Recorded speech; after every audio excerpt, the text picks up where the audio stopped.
이스라엘 백성들이 애굽에서 가나안 땅까지 오는데 탁월한 지도자가 있었습니다. 이스라엘 백성들이 출애굽할 때는 모세라는 지도자가 있어서 무려 10가지 재앙으로 바로를 굴복시키고, 그리고 그들의 앞길을 가로막고 있는 홍해를 갈라지게 해서 이스라엘 백성들을 건너게 했습니다. 모세는 이스라엘 백성들을 가나안 요단강 가까운 모압 평지까지 오게 하고 느보산에 올라가서 거기서 죽었습니다. 그리고 여호수아가 지도자가 되어서 이스라엘 백성들을 이끌고 요단강을 건너고 가나안 족속을 물리쳐서 가나안 땅을 정복하는 데 성공을 했습니다. 모세와 여호수아가 있을 때는 모세와 여호수아의 리더십을 따라서 이스라엘 백성들이 따라가면 되었습니다. 그러나 여호수아는 자기 뒤에 지도자를 임명하지 않았습니다. 여호수아는 이스라엘 백성들을 모아놓고 너희들 각자의 믿음대로 너희들은 가나안 족속들 쫓아내고 너희들 이 땅에 살아라.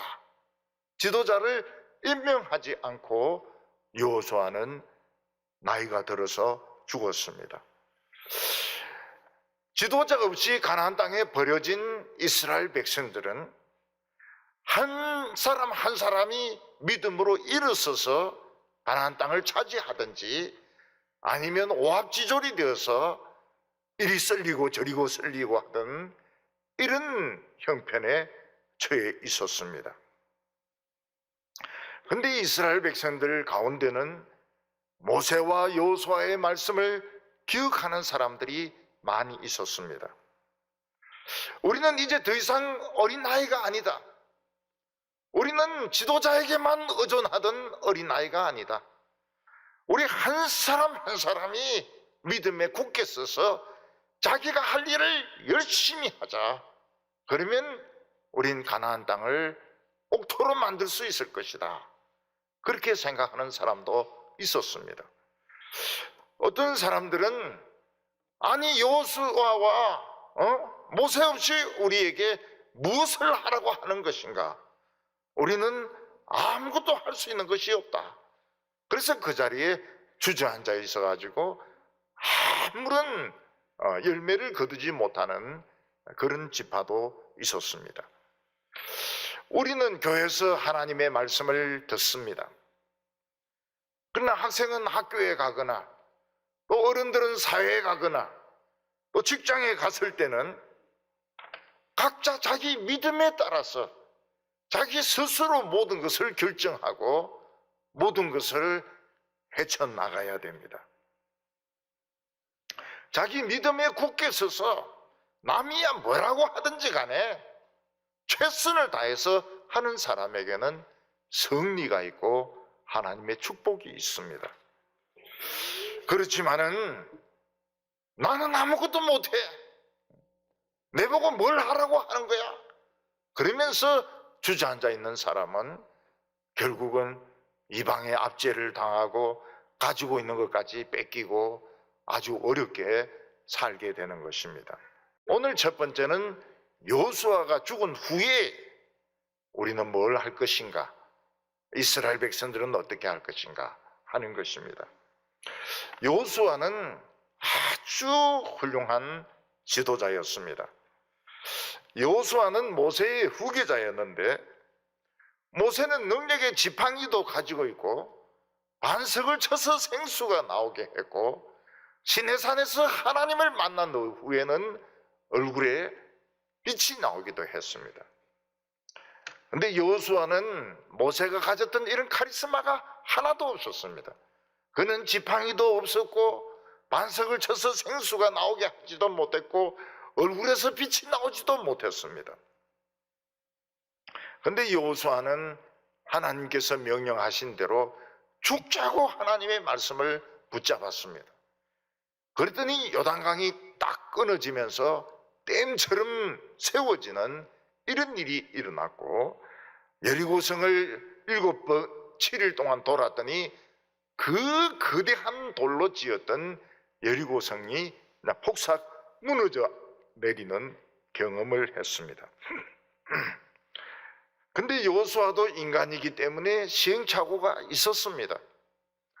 이 성은 작은 성이지만 공격하다가 실패를 했고, 기브온 족속들이 아주 그 곰팡이 핀 떡을 가지고 오고 떨어진 옷을 입고 먼 데서 왔다고 하니까 쏘아가지고 그들과 화친을 맺기도 했습니다.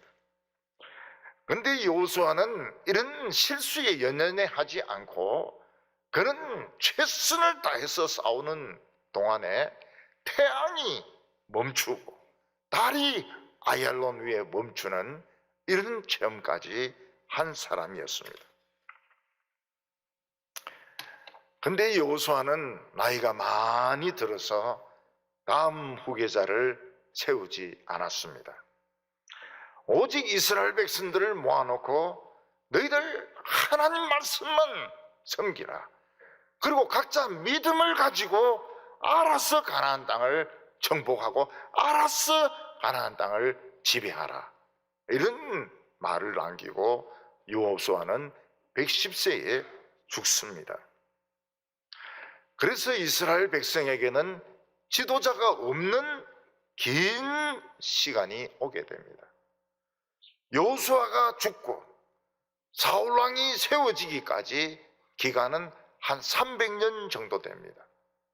이 300년 동안에 이스라엘 백성들은 지도자 없이 믿음을 가진 자는 이기고 믿음을 가지지 못한 자는 패배하고 이런 일이 반복되면서 300년을 지나게 되었습니다. 여호수아서는 누가 썼을까요?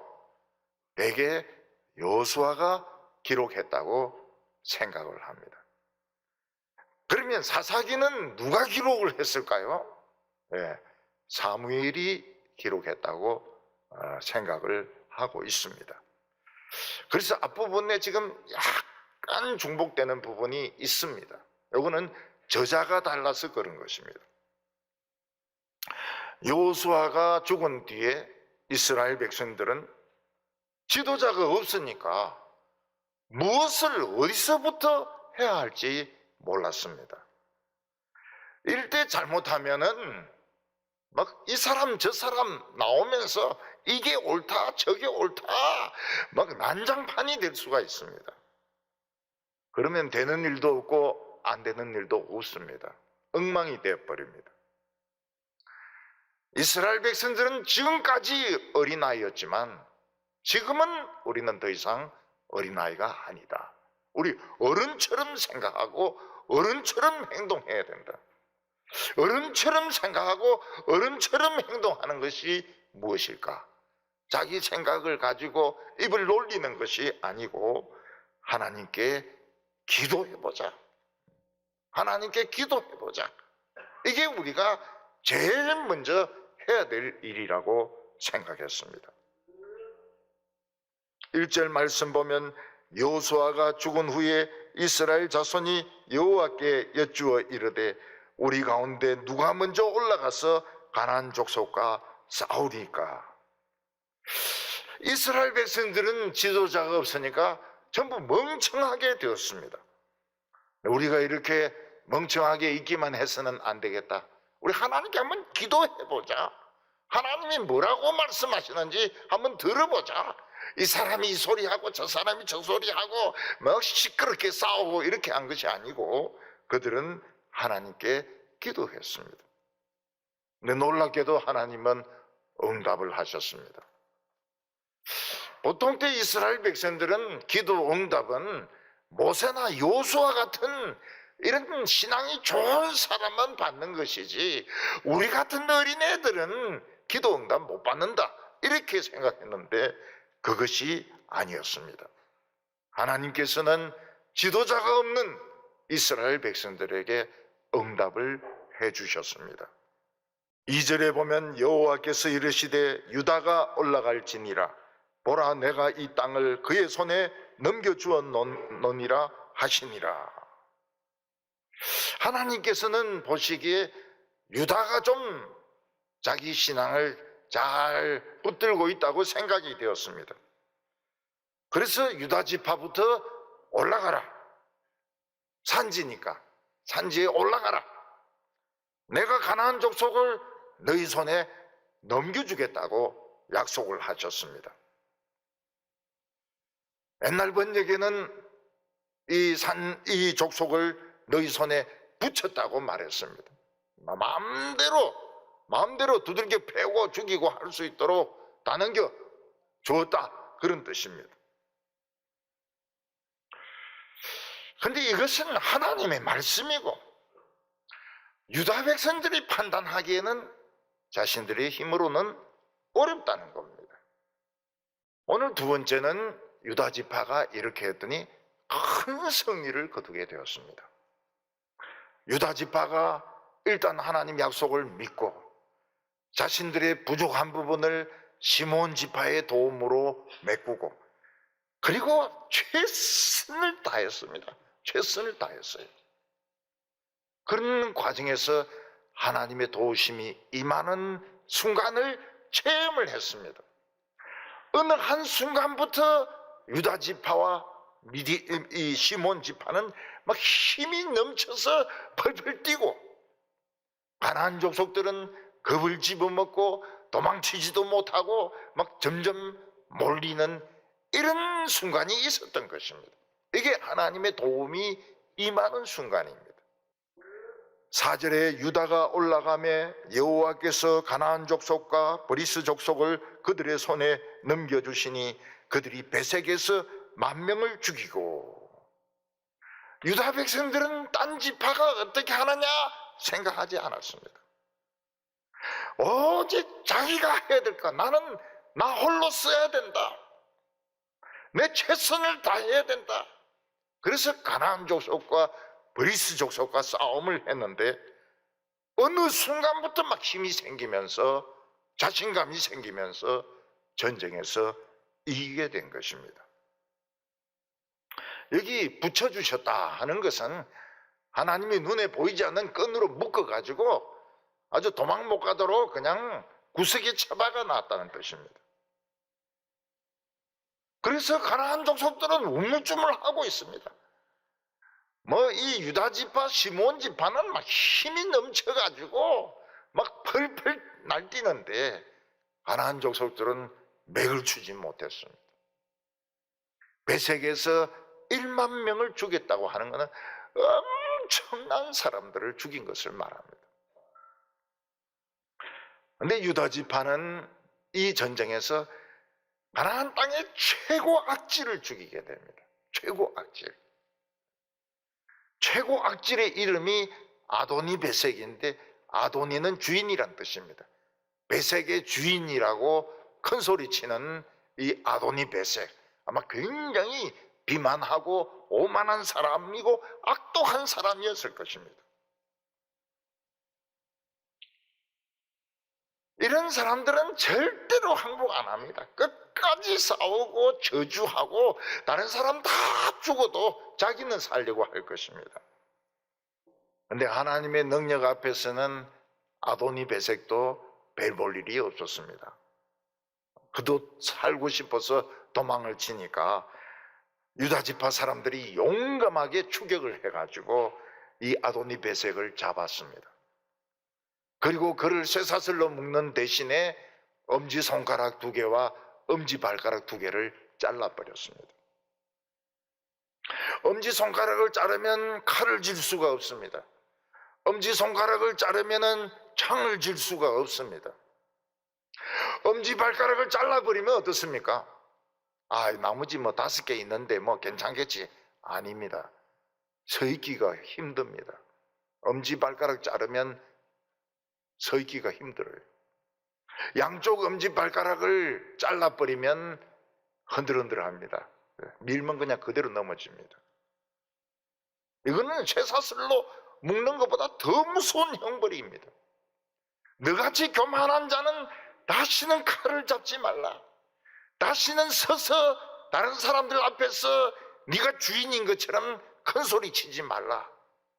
그래서 엄지손가락, 엄지발가락 잘라버리고 목에 줄을 둘러가 개같이 끌고 왔던 것입니다.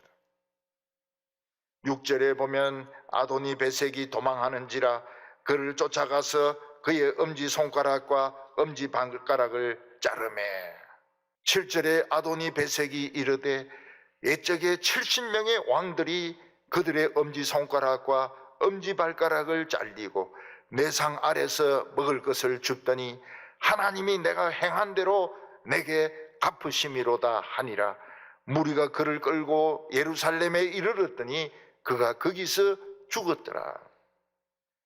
아도니 베섹이 얼마나 잔인하고 얼마나 악한 두목이었던지 자기 말 안 듣는 왕들 70명을 잡아와가지고 전부 엄지손가락, 엄지발가락을 다 잘라버렸습니다.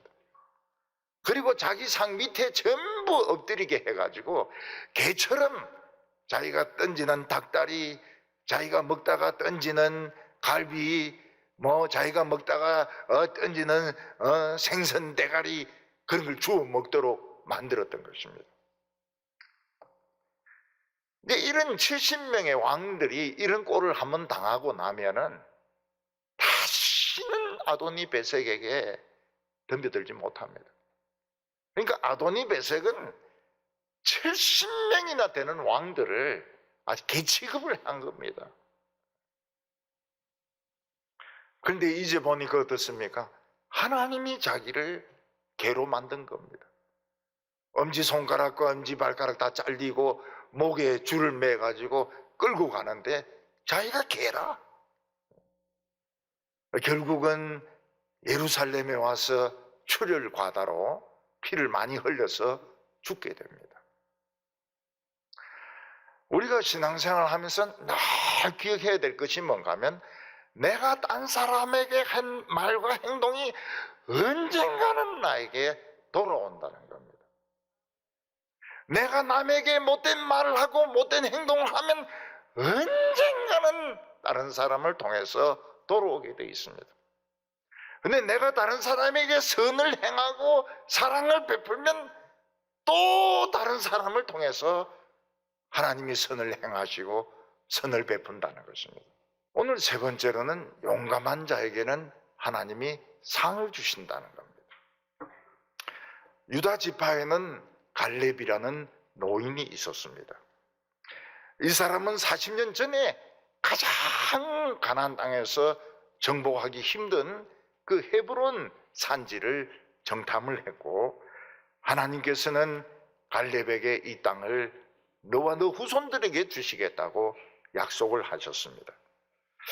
갈렙은 여호수아가 살아있을 때 여호수아를 찾아가서 이야기했습니다. 그날에 40년 전에 당신도 보았지만은 하나님께서 이 땅을 나에게 주신다고 했다고. 내가 나이 85세지만은 아직도 얼마든지 전쟁할 수 있다. 이 산지를 내게 달라고 이야기를 했습니다. 그러나 사실 갈렙이 전쟁하는 곳은 어려운 곳이었습니다. 왜냐하면 아주 비탈진 산에 꼭대기에 성이 있었습니다. 그리고 거기에는 정말 거인 중에 유명한 거인 세세와 아이만과 달메가 있었습니다. 이 세 거인이 그냥 창을 휘두르고 몽둥이를 휘두르기만 하면 이스라엘 사람들 5명은 머리 박이 터지고 목이 그냥 잘라지는 것은 문제도 아닌 것입니다. 그래서 유다 백성들이 잘 나가다가 주춤합니다. 아이고, 이거는 안 되겠다. 응? 이 성은 안 되겠다. 그래서 전부 마음이 소침해지가지고 전부 뭐 주저앉으려고 하고 있습니다. 그때 갈렙이 경품을 내어 걸었습니다. 경품을. 누구든지 제일 먼저 이 성에 올라가서 점령을 하는 자는 내 딸 악사를 주겠다고. 그러니까 악사는 우리가 짐작할 수 있는 게 뭡니까? 굉장히 예쁜 처녀였다는 거죠. 예쁜 처녀였다고. 85세에 어떻게 이쁜 처녀딸이 있을 수 있는가? 역대기를 보면 갈렙이 신앙은 좋았지만 결혼은 많이 했어요. 애들이 많았습니다. 애들이 수두룩했어요. 아마 그 중에서 제일 예쁜 게 악사가 아니었는가. 그 가난한 이 유대인들이 이제 힘을 얻은 거예요. 야, 악사하고 결혼한다면 우리가 한번 싸울만 하다. 목숨 걸고 한번 싸울만 하다. 그래서 이제 막 올라가는데 가난한 족속들은 막 통나무를 굴리고 돌을 굴리고 돌을 던지고 뜨거운 물 붓고 뭐 이러니까 유대인들이 많이 다치죠. 근데 그 중에서 제일 믿음이 좋고 동작이 빠른 청년이 온니엘이었습니다.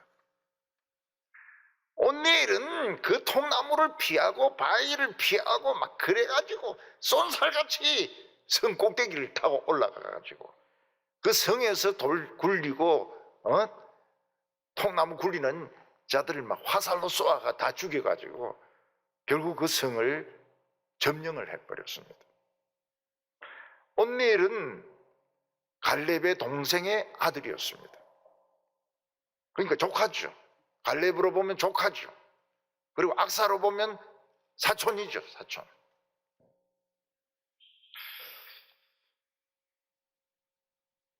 온니엘은 그 난공불락의 성을 그냥 믿음을 가지고 그냥 뛰어 올라가 가지고 지치지도 않고 뛰어 올라가 가지고 그 성 위에서 막 활을 쏘고 이런 사람들을 다 쏘아 죽이고 성을 차지해 버렸습니다. 여기 온니엘과 악사는 우리 결혼만 해가 뭐하냐? 밭이 있어야 된다. 밭이 있으면 뭐하냐? 우리 물이 필요하다. 그래서 악사는 나귀 타고 가다가 아버지 갈렙을 만나니까 그 나귀에서 내려서 아버지인데 이야기합니다. 우리 결혼했는데 먹고 살라니까 밭이 필요합니다. 그렇겠네. 밭이 있으려면 샘이 있어야 됩니다. 여기 있는 위의 샘하고 아래 샘을 주세요. 이렇게 말합니다. 이 이스라엘 땅은 희한한 게요. 굉장히 건조하지 않습니까? 근데 구석구석에 샘이 있습니다. 그 샘의 물량이 엄청나요. 엄청나요. 1년 내내 나오고 아주 깨끗합니다. 그리고 그 부근에는 이미 오아시스처럼 나무가 자라고 풀이 자라는 이런 샘들이 구석구석에 있습니다. 젖과 꿀이 흐르는 땅이라는 게 그런 걸 의미하는 겁니다. 아주 맑은 물이 수량이 굉장히 많아요. 갈렙은 그 샘물을 악사와 온니엘에게 주었습니다. 왜냐하면 용감한 자니까. 용감한 자는 상을 얻게 되어 있습니다. 생각지도 못했던 엑스트라 최고의 상을 얻는 겁니다. 온니엘은 또 한 번 이스라엘을 구원하게 됩니다. 그때는 온니엘이 늙었을 때 이스라엘 백성들이 메소포타미아 왕 구산 리사다임의 지배를 받고 있을 때입니다. 그때는 나이가 든 온니엘이 또 칼을 들고 나가서 메소포타미아 왕을 물리치고 이스라엘 백성들을 구원하게 됩니다. 우리가 지금 이 세상에서는 모세가 없습니다.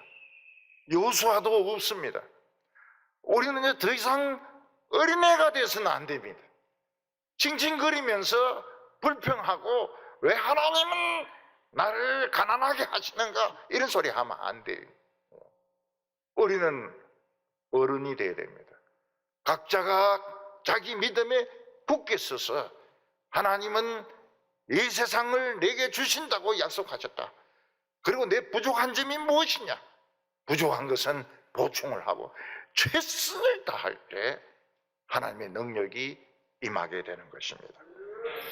우리 성도들이 남을 원망하지 마시기 바랍니다. 다른 교회와 비교하지 마시기 바랍니다. 다른 조건이 좋은 교인과 비교하지 마시기 바랍니다. 나에게 주어진 길 최선을 다해서 할 때 하나님이 축복하실 줄로 믿습니다.